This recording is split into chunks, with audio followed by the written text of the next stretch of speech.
church. It's just the best place to be. From the studios of EWTN, this is Open Line. In North America, call toll-free 1-800-585-9396. That's 1-800-585-9396. Outside North America, call 1-205-271-2985. You can also send an email to openline@ewtn.com. Welcome to the Monday of the week of Christmas here on EWTN's Open Line Monday. John Martignoni is in the house taking your apologetics questions at 1-800-585-9396. That's toll-free anywhere in North America, 1-800-585-9396. If you're outside the United States and Canada, your number is 1-205-271-2985. That's 1-205-271-2985. Or you can send us an email, openline@ewtn.com. I'm Jack Williams. Our celebrity producer today is Mr. Michael McCall, and Matt Gubinski is screening your phone calls. Our host, as he is every Monday, the president of the Bible Christian Society. You can find out everything he does with regards to that apostolate at BibleChristianSociety.com. He's also the director of the Office of New Evangelization and Stewardship for the Diocese of Birmingham and Alabama, Mr. John Martignoni. Yeah, where's the applause track? Yeah, I think that's still in. We're still working on that. We're hoping for the 2016 budget. Mr. McCall's clapping in there in the producer's booth. How are you? Doing all right. Had a good weekend. We had my wife's family Christmas party at our house yesterday, and my wife being the youngest of 13 children, right. It was a crew. But so the Adamsville gang descended upon. Indeed. So it was. The brothers and sisters, the nieces and nephews, the great nieces and great nephews, and I don't think we have any great nieces and nephews yet. It's just a strange thing because my wife being the youngest, she's got a niece that's older than she is, right? You know, and she was a great aunt by the time she was 18, I think. It's a weird thing, but there are lots of folks there. It was just fun and lots of food, and I ate too much, but hey, what the heck. Well, it's funny because my dad was the oldest of 5 and my mom was the youngest of 6, so my mom's oldest brother was older than my dad's parents. Oh, wow. So it was interesting things like that happen back in, when you have what I would call reasonable-sized families as opposed to the micro family, which is the norm nowadays. Yeah, I grew up 6 kids in my family, and we were usually the largest family around or one of, and then I met my wife, and it's like, okay, nah, my family wasn't all that big. Let's tackle a couple emails. Rockmott writes in, Hi, John. During one Mass this past weekend, one of the extraordinary ministers of Holy Communion at the Mary side ran out of hosts and asked for additional hosts from the sacristan. What surprised me was that the hosts given to the extraordinary minister were taken from a Ziploc bag on the side table next to the working sacristy. From my little knowledge, if the hosts have been consecrated, they would not be placed in a Ziploc bag. Therefore, the hosts given to the people were not consecrated ones, since hosts can only be consecrated if they're put on the altar and not on the table. Could you please advise if I'm correct and kindly elaborate on how to differentiate between a consecrated host and a non-consecrated host? Well, just by by sight, smell and touch and taste, you cannot tell the difference between a consecrated and unconsecrated unless you're host. Lanciano. Yeah, exactly. So what I'm going to say here, number one, I'm going to pass this along to Father Pacqua so he can go over it again on Wednesday just to make sure. But I think you're right on here, Rockmott, is that if the host were consecrated, they should have been in the tabernacle. And if you're pulling hosts from a Ziploc bag, the only time I've seen priests pull hosts or anyone pull hosts from a consecrated bag or from a Ziploc bag is when we have masses that are not in a church. They're off-site masses, if you want to, put it that way. And the priest has his little mass kit, and he comes and he asks people, say who's going to receive communion, and let's say there's 13, 14. So he counts out the number of hosts and pulls them out of his little Ziploc bag that's in his mass kit. And those are unconsecrated hosts. So I believe you're spot on here, saying that either the people were given unconsecrated host, or they were not treating consecrated hosts properly by putting them in a Ziploc bag. Not being a liturgical expert, though, I can't say definitively that that's the case, but it sure seems to me to be the case. But we're going to pass this along, and I'm going to ask, put a little note on there, see if Father Mitch could maybe answer it if he's here on Wednesday or next time he's here. Couple weeks he'll be back. He'll be back. So we'll get a more definitive answer from Father Mitch on that. But I think you're definitely on the right track there. Yeah. But I think that, I bet more than likely it was probably an honest mistake by an inexperienced sacristan. Probably so. And and that's what the one thing you can do here, though, regardless, is go to the priest and just say, hey, not complaining or ripping into people or anything. Just go and say, look, just want you to be aware of what happened. And, ask the priest, say, I'm a little confused here. Maybe you need to put some procedures in place in case that happens again, something along those lines. But just give the priest a heads up as to what happened, because I would imagine if he doesn't know what happened, he would appreciate knowing that did happen.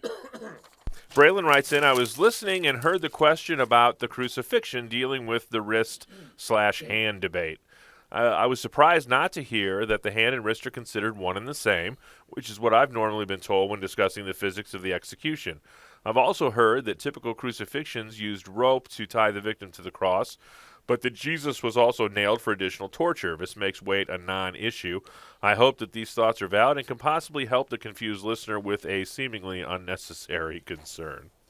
Well, yes, I would agree with your last statement there. It's basically an unnecessary concern, but for some people it is a concern, and for different people there are different things that just get into their head and they just have to have an answer, although sometimes there is no definitive answer, as in this case. But the question was, I think it was last week, wasn't it? I think we've had one the last 2 weeks, if I'm not mistaken. Called in and said, okay, the shroud of, we hear that in the Bible that they pierced his hands, but the Shroud of Turin or something shows that it was actually the wrist. And, again, some people would say hand and wrist, basically the same thing.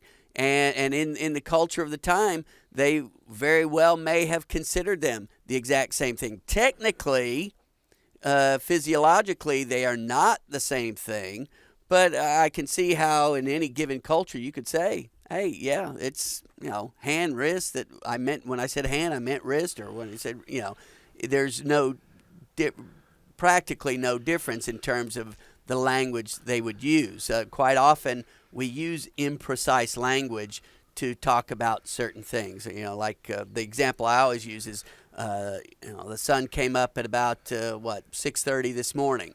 Well, that's incorrect. I mean, the sun may have come up at 6:30. But it didn't actually come up. It's the Earth rotated in such a way that at 6:30, the part of the planet that I live on was exposed to the sun at that time. So the sun didn't come up because the sun doesn't revolve around the Earth. It's the other way around. So we use imprecise language to say certain things. So yes, very well, the culture of the time could have considered the hand and the wrist basically the same thing. Or, as I said last week, it could be you can nail someone through the hand and the wrist at the same time if the hand is positioned just so. So either way, from a doctrine standpoint, it is of absolutely no concern whatsoever, or it should be absolutely no concern whatsoever. Michael McCall's behind the glass over here giving himself an orthopedic exam, trying to figure out if what you're saying is true or if it's... Like this, right through there. There you go. All righty, off to a flying start on an open line Monday. If you've got a question for John Martignoni, the number's 1-800-585-9396. Toll free anywhere in North America. Open line Monday with scriptural apologist John Martignoni.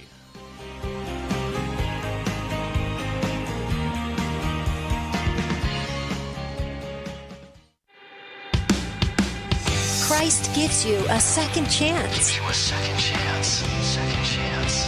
Get a fresh look and a second take on life. Through the eyes of faith, love, and mercy.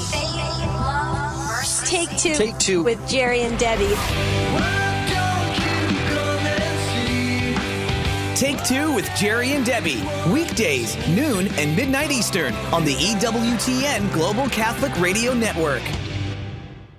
This year, pilgrims from around the world, along with Pope Francis, gathered in Philadelphia on a mission of love. This Christmas, continue to share the love with limited edition commemorative gifts. Choose from a wide selection of official World Meeting of Families and papal memorabilia, including Holy Family products. Many items have been marked down just in time for the holidays. To order, call 215-422-3244 or log on to shop.worldmeeting2015.org. This is Open Line on the EWTN Global Catholic Radio Network. If you have a question or comment, call 1-800-585-9396. Outside North America, call 1-205-271-2985 or send an email to openline@ewtn.com. EWTN programming is heard on great stations like 97.1 FM in Salem, Illinois, 90.3 FM in Front Royal, Virginia, and 1280 AM in Fargo, North Dakota. To the phones we go. Our leadoff hitter today is Mary, listening in Central Illinois. Mary, what's your question today for John Martignoni? Mary, are you there? Did we lose you, Mary? There she is. Mary? Oh, hello. Yeah. I would like to know about the Eucharistic miracle of Lanciano, Italy. Okay. I received pretty graphic pictures of it, and I would like to know your opinion. Well, the miracle of Lanciano, as an Italian would say, is one of my favorite miracles to contemplate because it happened, I think, at the top of your stack of it actually Eucharistic is. It's miracle at the trading cards. Top of my Eucharistic miracle stack. I think it was 9th century, 10th century, 800s, 900s, where a monk was doubting the real presence, and he says Mass and holds it up, and the host starts to bleed, and by the time all is said and done, you've got 5 little globules of blood and this bleeding host. And the blood, what's amazing is, if I remember correctly, each little globule weighs the same as all the others, and they weigh the same. All of them together weigh the same as one. It's something that it's absolutely fascinating. I mean, it's a physical impossibility, yet it happens. And why? The thing that puzzles me about this is why that doesn't get more attention than it does. I mean, this is something that, to me, I would think the bishop of that area or the pope or somebody says, hey, let's get some more scientists in there just to examine these things and publish the result. Get skeptics in, get atheist scientists in, and examine these things and see, because here this thing has already been pretty well, then scrutinized scientifically. Publish it more broadly and forcefully, because here you have human flesh and blood that is some 1,100, 1,200 years old. And of that, they're fairly, the dating of it is fairly certain, maybe not exact, but it's hundreds and hundreds of years old. And it's only recently that they put it in any kind of really special container, and it shouldn't exist. It should have disintegrated, decomposed hundreds of years ago. Yet there it is. And so that's the kind of thing that, to me, especially in our age of skepticism, ought to be put out there, and the church hold it up, say, hey, you doubt? Look at this miracle, because the miracle was given to someone who is doubting, a priest. So why not give it to laity who are doubting? Why not, push it more so than it has been and put it out?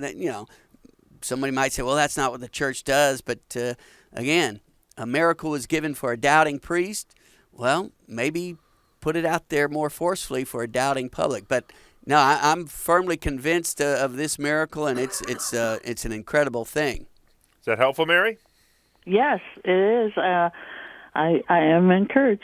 Okay. Thank you, Mary. Appreciate the phone call. That opens up a line for you at 1-800-585-9396. That's the number Linda used in Des Moines, Iowa, listening on Iowa Catholic Radio, AM 1150. Linda, what's your question today for John? Oh, well, I have a question and a comment, and can I do my question first? Go right Sure. ahead. Yeah, my question, and it kind of falls along the lines of miracles. I have had discussions with non-Catholics about the miracle of the sun at Fatima and the miracle of the tilma of Juan Diego, and the pat answer I get is the devil made that miracle because the devil has the power to deceive people by signs and wonders. And how do I answer that? Well, ask him, say, well, did he send you an email that he let you know that? How do you know the devil did that?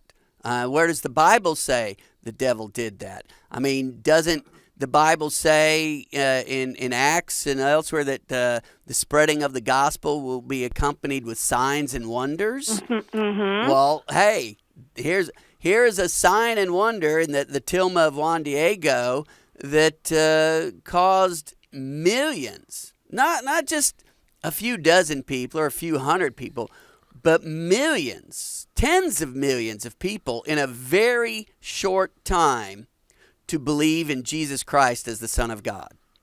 Now, why would the devil do something like that? And the devil would never want that. The devil would never want that. So the first thing you ask your Protestant friends is say, well, how is it you're such an expert on the devil that you know that the devil did that and Jesus didn't? Yeah.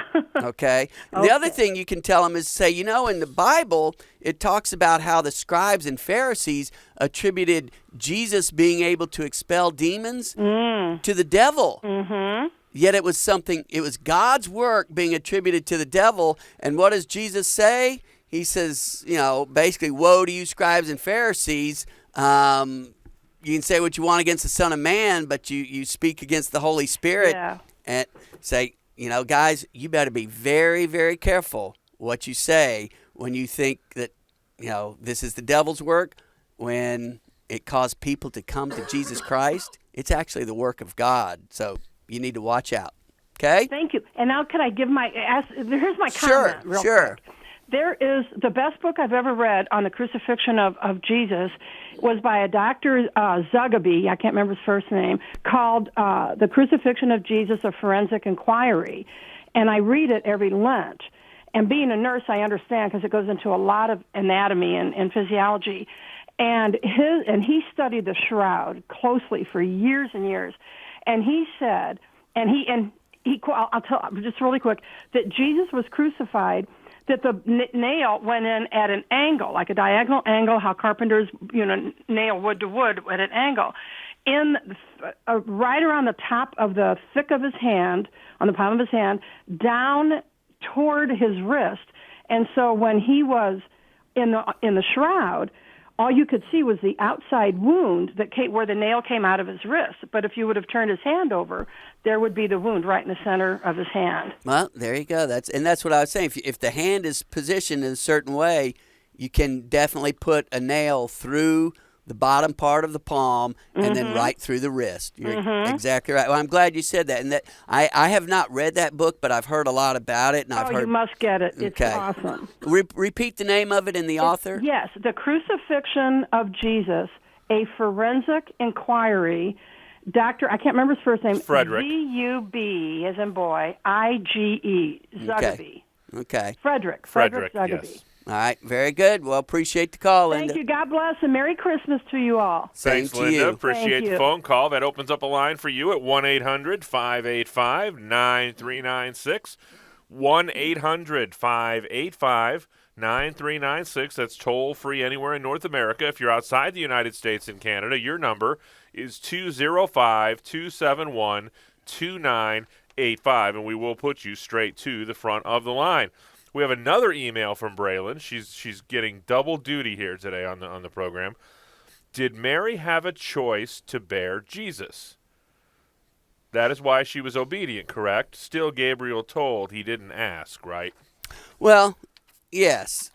Mary did have a choice to bear Jesus because we have free will, and God does not override our free will, because if he does that, then he takes away our decision to love him or to deny him. And he would not do that. He created us with free will. There's an old, I think it was St. Augustine, either Augustine or Aquinas, can't remember which one right now, who said, God created us without our permission, but he will not save us without our permission. In other words, we have to have free will in order to say yes, truly say yes to God. So Mary did have a choice to bear Jesus, but Gabriel was speaking as if it was an accomplished fact, because he knows, because God knows all things, God being outside of time, that Mary's answer is going to be yes. So Gabriel already knows that. God already knows that. And so if he's announcing it as if, well, it's a, fait accompli, then, well, that doesn't mean Mary didn't have a choice. It just means they already knew what Mary's choice was going to be. So that's why it looks like. But the other thing is, and some would say that even though he presented it, and when you're reading it, there's no question marks, he might have put in there in his tone or something some question marks indicating that, hey, you have a choice in this matter, but this is God's plan for your life. So who knows for sure. Back to the phones we go. Alvaro is in California, listening on Sirius XM Channel 130. Alvaro, we are on with John Martignoni. Oh, hey, how's it going? All right. All right. Well, you know what? The other day I was on Facebook, and I saw the image of the Virgin Mary with the cross on her, saying that it was a false thing for us to believe in Juan Diego appearing, or that she appeared to Juan Diego in Mexico, that was false, and that she existed before, that she had come. I don't know. It was kind of strange. So I'm just wondering how true. They had a lot of facts. They wrote a lot of stuff on there about how it happened in Spain before, and it was brought over by Columbus. What, that the Tilma was brought over by Columbus? Yes, there you go. Yes, sir. Okay, I have never. Have you ever heard that? No, I haven't. I haven't seen that either on or off that bastion of Orthodox Christianity, Facebook. Yeah, well, and that's one thing. Facebook is people can say whatever they want to say. I mean, there's people will write books upon books upon books talking about how Jesus didn't really exist, or books upon books that, well, Peter was never in Rome, although there's historical evidence.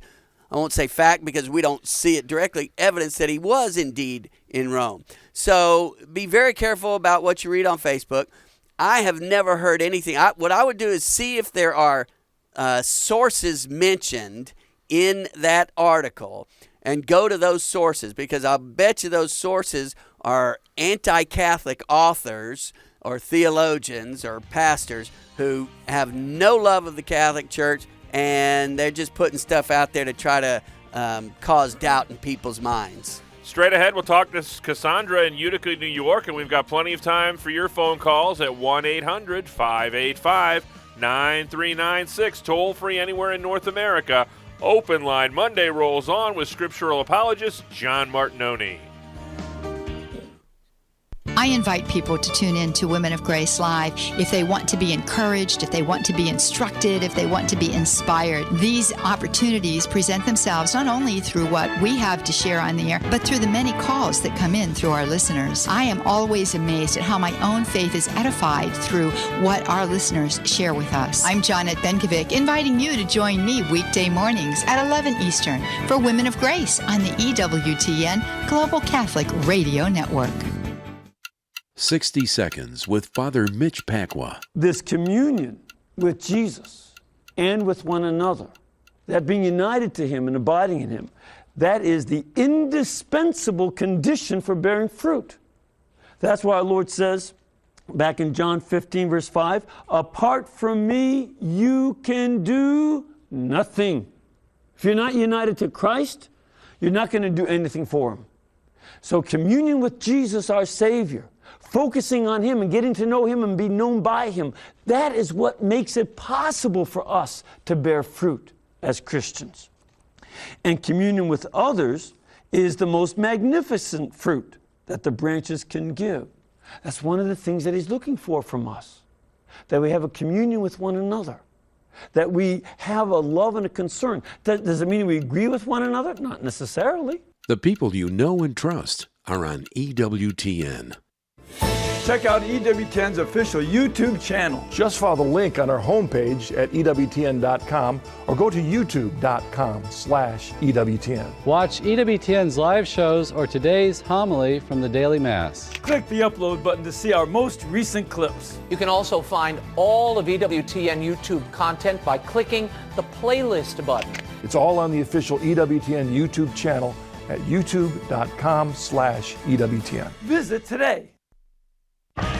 This is Open Line on the EWTN Global Catholic Radio Network. If you have a question or comment, call 1-800-585-9396. Outside North America, call 1-205-271-2985 or send an email to openline@EWTN.com.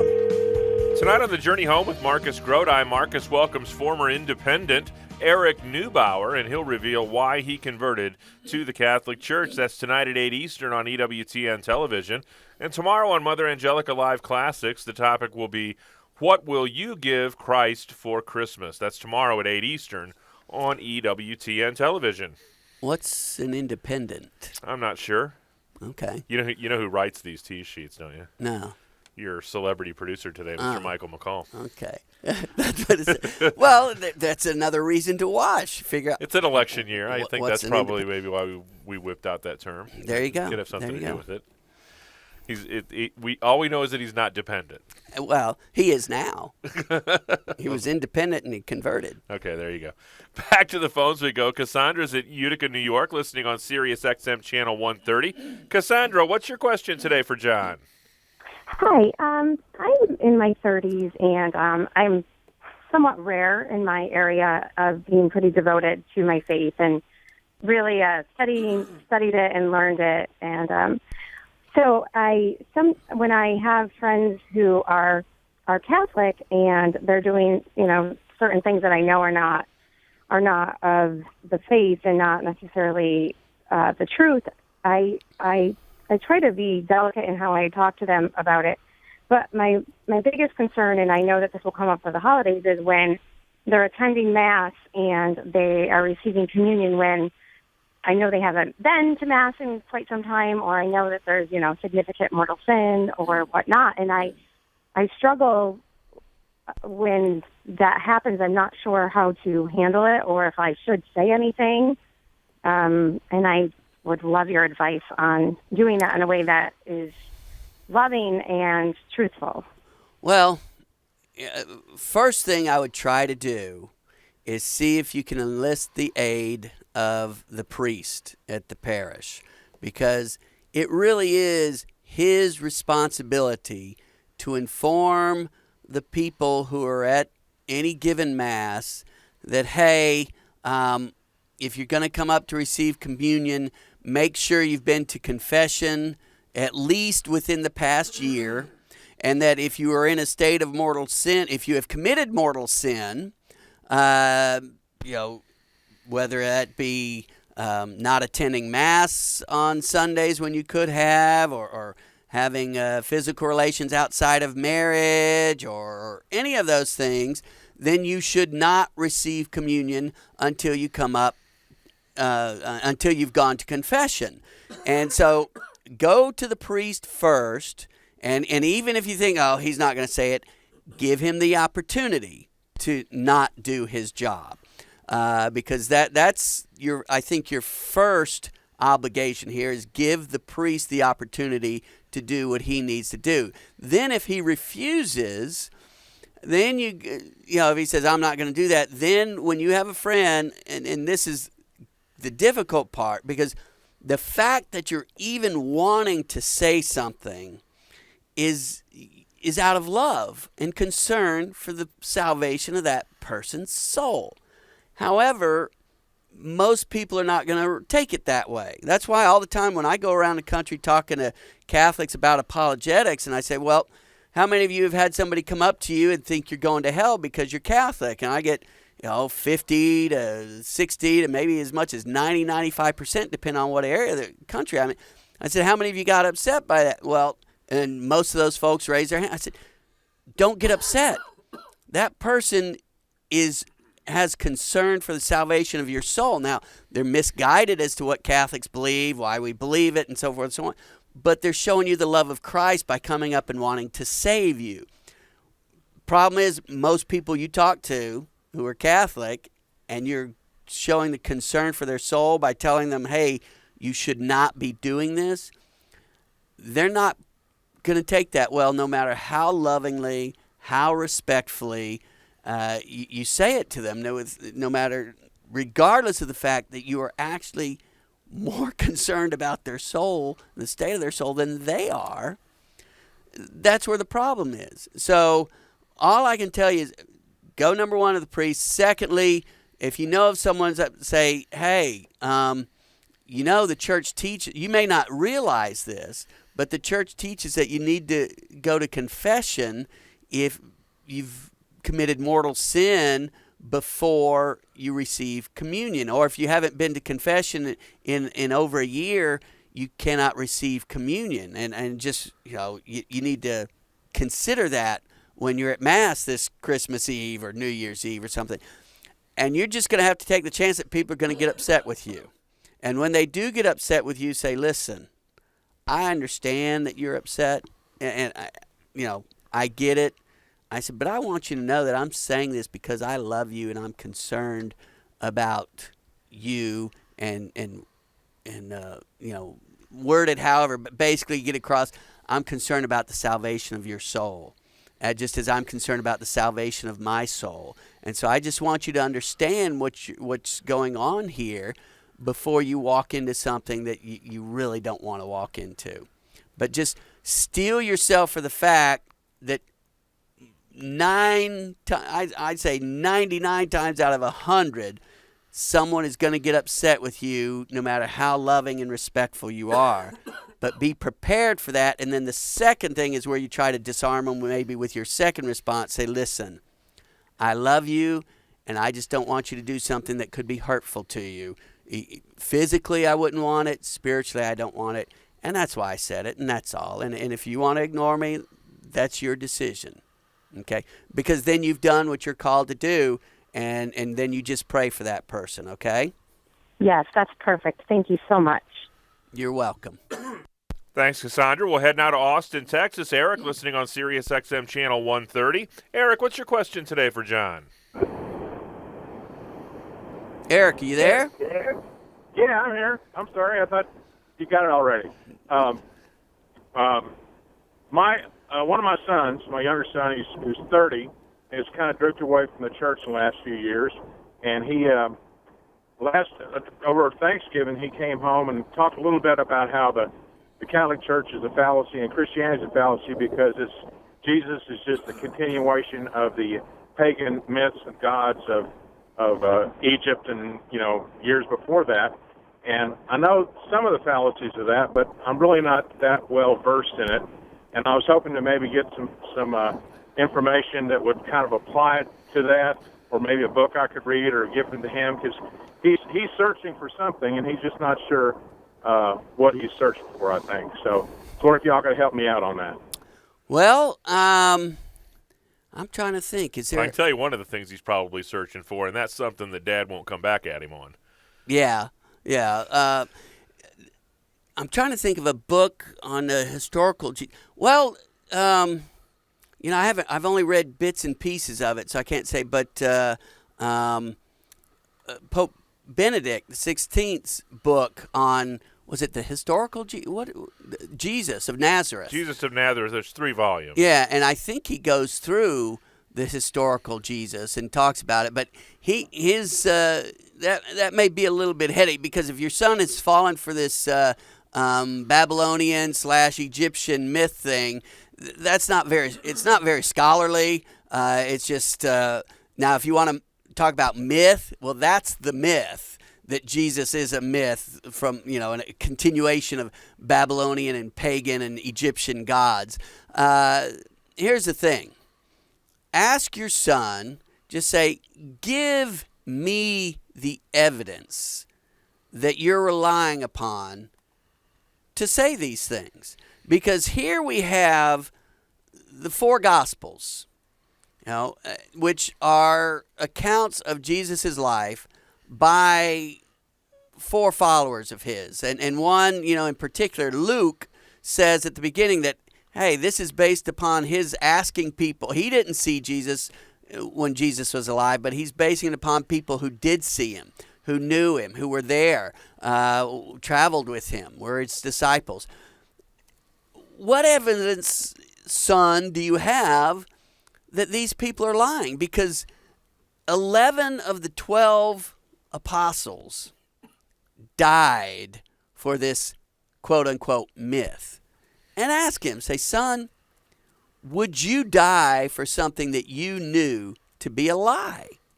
I mean, it's not like, oh, hey, this was something that they were able to get rich off of and famous and enjoy the ride for 20 years before it caught up with them and they died. This was something where from the very beginning they were persecuted. They did not get rich. Now, they achieved, you could say, some measure of fame among the Christian community of their time, but they didn't get rich. They weren't powerful men in the normal sense of the word, and they suffered persecution, all of them except for John. Well, John suffered persecution, but he didn't die. He wasn't martyred. But the other 11 of his 12 were, and a number of his other early disciples were martyred as well. Why? I mean, that's historical evidence right there that this was not a myth or a fable. We have other historians, Roman and Jewish, who talk about Jesus and the existence of Jesus. So, it wasn't just from Christian sources that we get this. But why is it that these 4 books that we call the Gospels are just completely ignored as historical evidence when time after time after time they have been proven to be historically true? That's what you need to ask your son. So just say, give me the facts for why you believe this, and let me look into it. And then also I would go to EWTN's website, EWTNRC.com, and see if they have any kind of historical book. The other source I always tell people to go to is Catholic.com. That's Catholic Answers. And type in their search engine historical Jesus or proof of Jesus, or type in Babylonian myth, because I imagine they've got articles on that as well. And these would not be books. They'd be short articles, maybe pamphlets.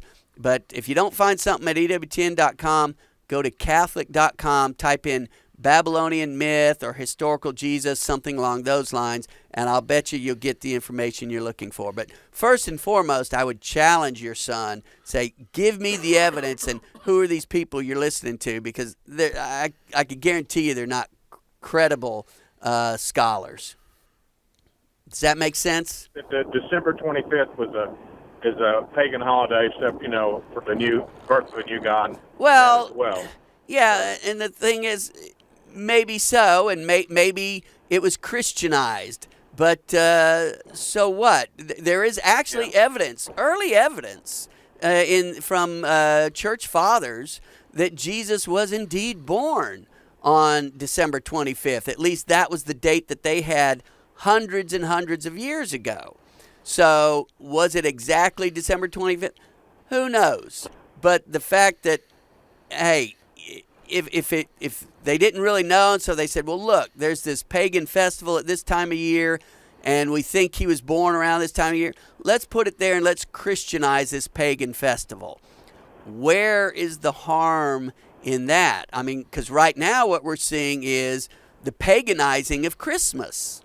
We're seeing a reverse process here. Well, do pagans complain? They say, oh, we've got this Santa Claus and elves and Rudolph and Frosty.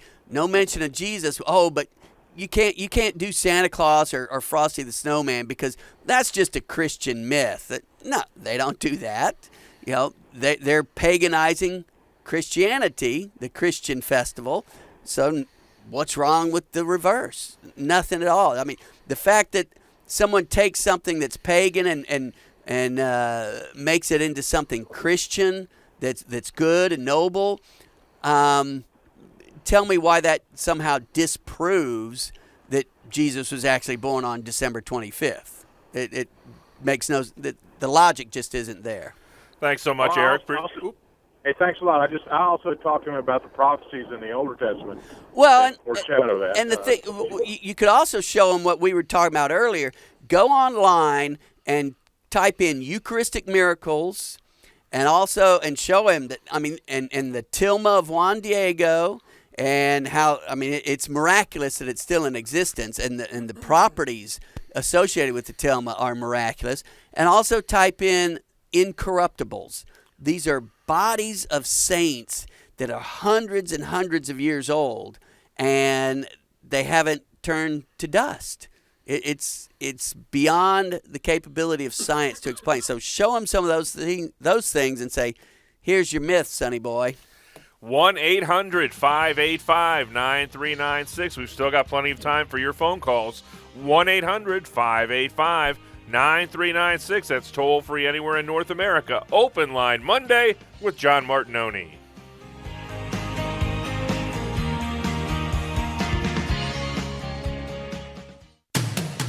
GMA Songwriter of the Year Matt Maher is coming to Chaffetz Arena in St. Louis next April 23rd. He'll headline an evening of contemporary Christian music that's being billed as the One Faith Extreme. The concert will be the perfect culmination of a day you won't want to miss. The One Faith Experience is a day-long conference featuring speakers such as Deacon Harold Burke-Sivers, Father Larry Richards, Tim Staples, and more. Reserve seat tickets are just $15 and $18 and are available now at onefaithexperience.com. Have your faith re-energized and be uplifted by great Catholic music at the One Faith Experience and Extreme. Tickets and information are online at onefaithexperience.com. That's onefaithexperience.com. From the archives, this is the wisdom of Mother Angelica. You and I must be imitators of Jesus.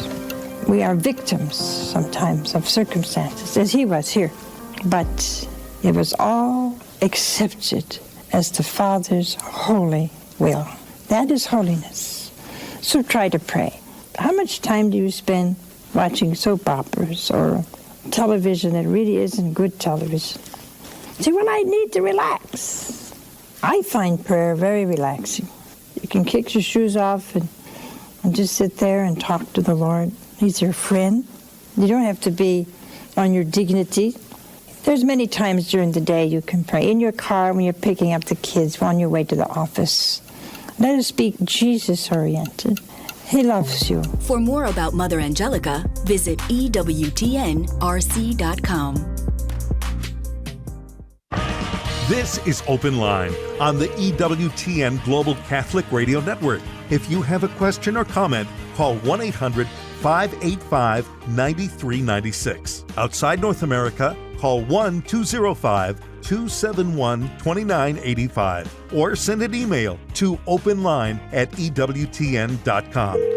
Still time for your questions at 1-800-585-9396. That's the number Jim used in Cincinnati, Ohio, listening on Sacred Heart, AM 740. Jim, you're on with John Martignoni. Good afternoon, gentlemen. Good afternoon.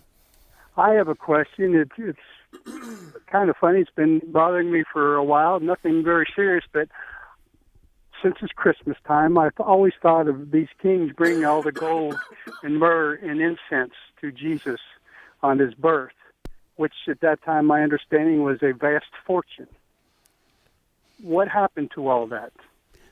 Okay, well, no one knows for sure, at least no one in this lifetime, but we can speculate. Number one, the Holy Family had to go on a journey to Egypt not too long after Jesus' birth, so gold could have been used to pay for travel expenses, to pay for lodging and things until Joseph maybe got set up in the carpentry business in Egypt, if he ever did. We don't know. So having some gold when you have to take a long journey is a good thing. The frankincense and myrrh, the frankincense could have been used in any occasions throughout the lifetime of Jesus and the Holy Family. The myrrh could have been used to anoint Joseph's body for burial. Mary could have still had it maybe used to anoint Jesus's body for burial. We just don't know for sure because there is no record of it in Scripture or any early Christian writings that I'm aware of. Something that came to me, in these long 65 years, you think about a lot of things. So yeah, you do, and when you're just kind of relaxed and letting your mind wander, it wanders to all sorts of stuff, right? Yeah, and I thank you very much, and you guys do a great job. Thank you for that, and Merry Christmas. Merry Christmas to you, Jim. Thanks so much for the phone call. Next stop, Abilene, Texas. Carl's listening on FM 91.7. Carl, thanks for waiting. You're on with John Martignoni. Hello. Hello, go ahead. My question deals with Zechariah and Mary. Why was Zechariah punished for asking, how can this be? I am old and my wife is advanced in years. And Mary asked basically the same question, except that she said, how can this be? I have never known man. Nothing happened to Mary. But Zechariah was said to be doubtful, I guess, and was fixed where he couldn't speak until John was born. Well, and that's basically you have to look at it taking the context and what happened to one and not the other, is that Zechariah doubted. His was a question of doubt and maybe even, when the angel told Abraham and Sarah that they would have a son, and they laughed. Like, what? Zechariah's question was a question that was doubt-filled. Mary's question was just, I don't understand. Can you help me understand this? Not, how can this be? But, in terms of, I'm not married. I've taken this vow of perpetual virginity. So how are you going to do it? Questioning the ability of God to do this. It was, okay, I believe, and I'm good with this, but how is this going to happen? Exactly what's the process here versus Zechariah going, come on, give me a break. He said that's how you have to kind of look at it. Zechariah's question was a doubt-filled question. Mary's question was kind of a point of information question. Does that make sense?